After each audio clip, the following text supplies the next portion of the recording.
주님께서 여러분과 함께 요한이 전한 거룩한 복음입니다. 그때 예수님께서 제자들에게 말씀하셨다. 내가 너희에게 할 말이 아직도 많지만 너희가 지금은 그것을 감당하지 못한다. 그러나 그분 곧 진리의 영께서 오시면 너희를 모든 진리 안으로 이끌어 주실 것이다. 그분께서는 스스로 이야기하지 않으시고 들으시는 것만 이야기하시며 또 앞으로 올 일들을 너희에게 알려주실 것이다. 그분께서 나를 영광스럽게 하실 것이다.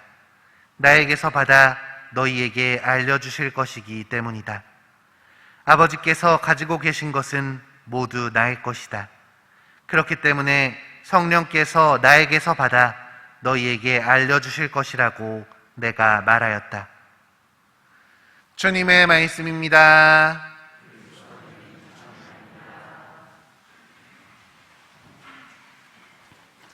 참 예수님, 네, 오늘 강론에는 그림이 들어가는데 그림을 한번 봐주시기 바랍니다. 자, 오늘은 지극히 거룩하신 삼위일체 대축일입니다. 우리는 삼위일체를 믿는 그리스도인들이죠. 이 삼위일체, 성부와 성자와 성령 세 분의 위격이 한 분이신 하느님이시다라는 믿음과 신앙의 고백을 우리는 따르고 있습니다. 혹시 삼위일체 안 믿으시는 분 있으신가요? 없으시죠? 저희 신앙의 핵심입니다. 믿지 않으신다면 나가실 때 저랑 이야기를 좀 하고 가셔야 돼요. 자, 이렇게 우리는 삼위일체를 믿는 그리스도인인데 삼위일체는 신비이기 때문에 우리가 완전히 머리로는 이해할 수 없습니다. 그저 기도 안에서 그것을 받아들여야 하는 것이죠. 그리고 오늘 예수님께서는 진리의 영, 성령께서 오시어 너희를 모든 진리 안으로 이끌어 주시겠다고 말씀하셨습니다. 이 성령의 도우심이 있기에 부족한 우리가 삼위일체의 신비를 조금이라도 느끼고 받아들일 수 있게 되는 것입니다. 그래서 오늘은 단순히 이론으로가 아니라 성령의 도우심으로 그려진 그림, 바로 성화에서 삼위일체를 한번 이야기해 보도록 하겠습니다. 자, 우리가 하느님과 예수님, 성모님과 성인들을 다룬 그림들을 보통 성화라고 이야기하죠. 그 중에서도 동방정교회에서 사용하는 성화가 있으니 이를 뭐라고 하는지 아시나요? 이콘이라고 합니다. 그 중에서도 오늘 우리가 다루어 볼 이콘은 러시아 동방정교회의 최고 화가이자 수도자의 작품인 바로 성삼위일체라는 작품입니다. 이 작품을 그린 사람은 안드레이 루블요프라는 사람입니다. 수도자이죠. 자, 한번 그림을 살펴봐 주시기 바랍니다. 이 작품은 창세기 18장의 내용을 다루고 있습니다. 한낮에 아주 더운 시간에 아브라함을 찾아온 주님에 대한 이야기이죠. 이때 주님께서는 3명의 사람으로 아브라함에게 다가가셨습니다. 그리고 이 작품에는 이 3명 중에 아브라함이 있을까요? 없을까요? 아브라함은 포함되어 있지 않습니다. 아브라함을 찾아온 하느님의 모습을 그려낸 것이기 때문에 아브라함은 따로 나와 있진 않고요. 성부와 성자와 성령을 표현한 모습만 나와 있죠. 여러분들, 제가 보기에는 저는 몇 번을 봐서 조금 익숙한데 세 분의 모습 어깨 쭉지에 뭐가 있죠? 날개가 다들 있는 것으로 보이시나요? 네, 혹시 잘 안 보이시는 분들은 나중에 집에서 핸드폰으로 한 번씩 찾아봐 주세요. 삼위일체 이콘으로 검색하시면 나올 겁니다. 자, 날개 쭉지에 어깨에 날개 쭉지가 날개가 달려 있습니다. 이는 우리가 이 성부와 성자와 성령께서 우리랑 똑같은 사람이 아니라 영적인 차원, 영적인 존재임을 드러내는 장치입니다. 그리고 세 분의 얼굴을 보면 닮아 있나요? 아니면 전혀 다르게 생겼나요? 많이 닮아 있습니다. 이 세 분의 얼굴이 비슷하게 그려져 있는 것은 본체로서는 한 분이시나 위격으로는 세 분이신 삼위일체의 교리를 표현하기 위해서입니다. 뿐만 아니라 세 분의 모습은 서로가 서로에게 관심을 기울이는 것처럼 살짝 기울어 있죠. 우리가 이야기를 들을 때 몸을 기울여서 듣는 것처럼 상대방을 향한 호의와 관심이 드러나고 있습니다. 이는 삼위일체의 통교, 세 분이 연결되어 있다, 서로가 사랑으로 연결되어 있음을 드러내고 있는 것입니다. 자, 그렇다면 누가 성부고 누가 성자, 성령일까요? 자, 먼저 왼편을 왼쪽부터 바라봐 주시기 바랍니다. 왼쪽에 계신 분은 손 모양이 보이시나요? 눈이 침침하십니다. 그죠? 자, 화질이 너무 안 좋은 거, 최대한 좋은 걸 구해봤는데 조금 아쉬울 수도 있겠어요. 자, 왼편에 계신 분의 손 모양을 보시면 손 모양이 약간 이런 모습을 보여주고 있습니다. 바로 나머지 두 분에게 강복하고 있는 손 모양인 것이죠. 그리고 이 왼편에 계신 분의 뒤쪽을 보면 건물이 있습니다. 보이시나요? 살짝 창문 같은 게 보이고 문짝 같은 게 보이긴 합니다. 이 건물이 보이는데 이 건물은 우리의 영원한 안식처이자 하느님의 거처, 하늘나라를 의미합니다. 그렇기 때문에 이분은 누구시다? 성부 하느님이신 것이죠. 나머지 두 명이 그분께로 머리를 기울이고 있습니다. 아버지이신 성부께 성자와 성령이 존경을 표하고 있는 것입니다. 그렇기 때문에 왼편은 바로 성부이시고요. 그렇다면 가운데는 누구일까요? 자, 가운데를 보시면 이제 손가락으로 V 표시를 하고 있는 거 보이세요? 손가락 두 개를 펴신 모습이 보입니다. 이는 두 번째 위격, 성자 예수님을 의미하는 표지입니다. 뿐만 아니라 이분 뒤에는 나무가 있죠? 보이시나요? 얼룩이 아닙니다, 여러분. 나무예요. 자, 이 나무 하면 생각나는 게 있죠, 우리가. 무엇일까요? 십자나무를 이야기합니다.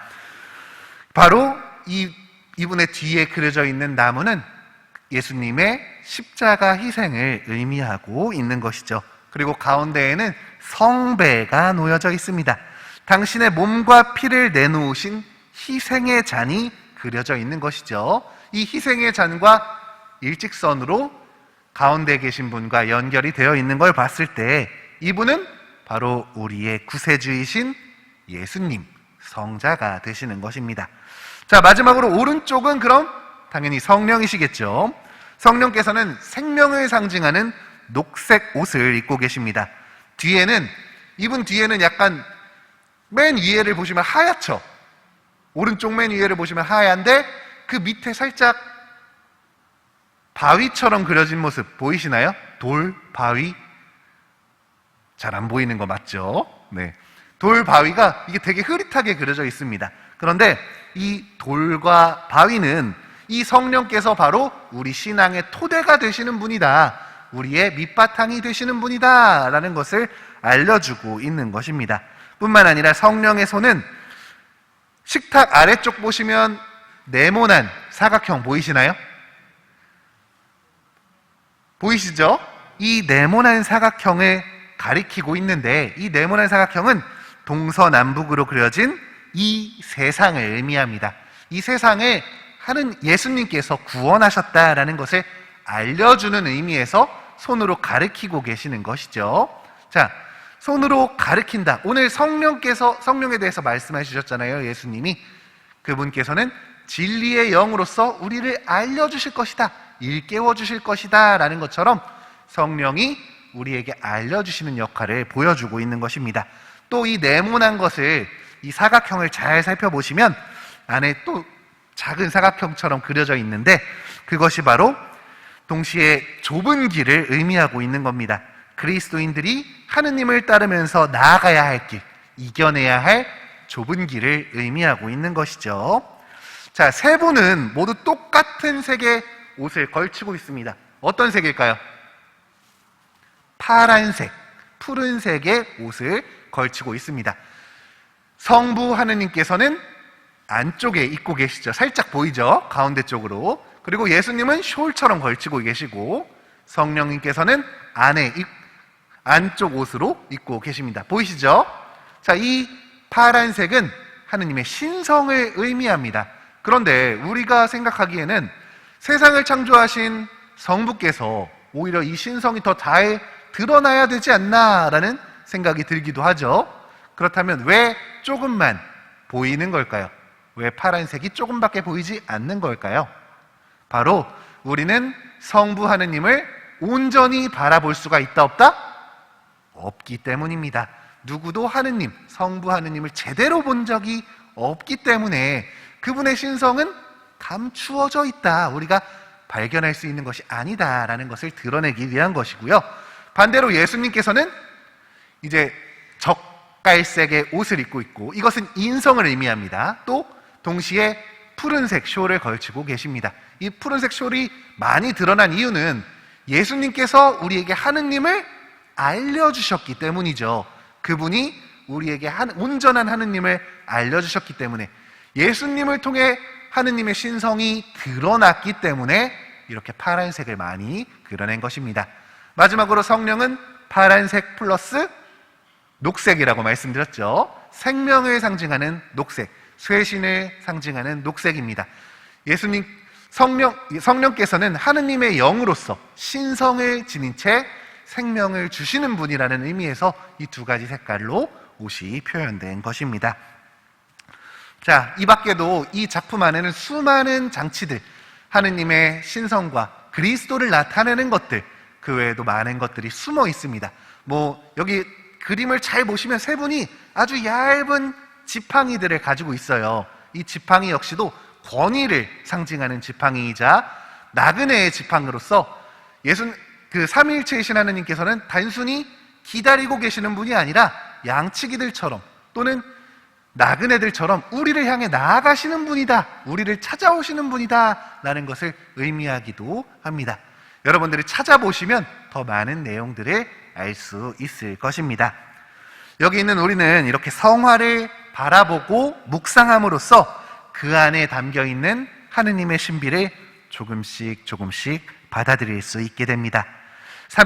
삼위일체의 신비를 우리가 완전히 머리로 이해할 수는 없지만 이렇게 성화를 바라보고 이 성화를 그리는 데는 성령의 도우심이 있었다는 것을 기억하면서 이 안에 나를 일깨워주는 성령의 가르침이 있다라는 것을 믿고 자주 바라보고 묵상하신다면 분명 그 안에서 하느님 사랑의 신비를 우리가 깨달을 수 있을 것입니다. 여러분들 좋아하는 성경 구절 있으신가요? 개개인별로 좋아하는 성경 구절들이 있을 것입니다. 그러면 2000년 가톨릭 역사 안에서 수많은 작품들이 있습니다. 그 작품을 한번 찾아보시는 건 어떨까요? 우리가 좋아하는 구절의 성화를 찾아보시고 그 성화를 바라보시며 묵상하신다면 정말 나에게 다가오는 하느님의 특별한 사랑을 느낄 수 있는 그런 한 주 되실 것이라 생각합니다. 혹시 그런 구절들이 없으시다면, 또 찾지 못했다면 이 삼위일체 이콘에 머물러 주십시오.